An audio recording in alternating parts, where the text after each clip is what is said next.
Hi, நானும் சேட்டாவும் Saudi Arabia யாம்புக்கு வந்து historic யாம்பு பிளேஸை விசிட் பண்ணலாம் அப்படின்னு சொல்லிட்டு வந்தோம். ஹிஸ்டாரிக் யாம்பு பிளேஸ்னா ஹிஸ்ட்ரி இருக்கணும் இல்லையா? 7th centuryலே வந்து இது வந்து நேச்சுரலாக உருவான ஒரு போட்டு தாங்க யாம்பு போட்டு. யாம்பு போட்டு வந்து ரொம்ப இம்பார்ட்டண்டாக 7th century பார்க்கப்பட்டது. ஏன்னா இது ரெட் சீ இங்கே இருக்கிறதுனால Europe country, Africa country, Asian கண்ட்ரிலேருந்து வந்து இங்கே வந்து ட்ரேட் பண்ணுறதுக்கு வந்து ரொம்ப முக்கியமான பிளேஸாக இருந்தது. ஏன்னா நேச்சுரலாக உருவான போட்டு இங்கே வந்து ட்ரெஸ் எக்ஸ்சேஞ்ச் பண்ணுறது, கோல்டு எக்ஸ்சேஞ்ச் பண்ணுறது, டேட்ஸு, மசாலா, ஸ்பைசஸ் எல்லாமே இங்கே தான் வந்து எக்ஸ்சேஞ்ச் பண்ணாங்க. அது மட்டும் இல்லை, சிமெண்ட்டே இல்லாத பீரியடில் வந்து செங்கடுக்குள்ளே போயிட்டு கடல் பால் பாறையை கொண்டு வந்து கட்டப்பட்ட பில்டிங்கை இப்போ போனால் கூட நம்ம வந்து யாம்பு போட்டில் வந்து பார்க்க முடியும். இன்னும் அதெல்லாம் அப்படியே பராமரிச்சுட்டு வந்துட்டு இருக்காங்க. இந்த நைட் மார்க்கெட்னு ஒரு பிளேஸ் இருக்கும், அந்த பிளேஸை மறக்காதன்னு பாருங்கள். இது வந்து நேரோ ஸ்ட்ரீட் அப்படின்னு சொல்லுவாங்க. ஏன்னா 2-3 பேருக்கு மேலே இந்த ஸ்ட்ரீட்டில் வந்து நடந்து போக முடியாது. குறுகிய பாதையாக தான் இருக்கும். ஃபுல்லாக கடை, ஷாப்பிங் எல்லாமே இருக்கும். ஹோம்மேட் சென்ட்டு, ஹோம்மேட் கிளாத்ஸ் எல்லாமே வச்சுப்பாங்க. உங்களுக்கு பிடிச்சதாங்க பர்ச்சேஸ் பண்ணிட்டு போவாங்க.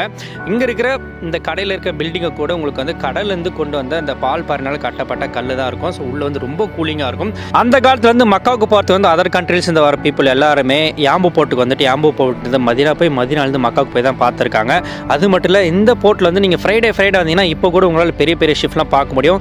நாங்கள் அந்த பிளேஸை சுற்றி பார்த்துட்டு வெளியே வரும்போது அவுட் சைடு வந்து 2 விண்டேஜ் கார் நிறுத்தி வச்சிருந்தாங்க. பக்கத்தில் சென்டரில் ஒரு மியூசியம் இருந்தது. இதுக்குள்ளே வந்து ஒரு ஆளுக்கு வந்து 20 ரியால் என்ட்ரினாங்க.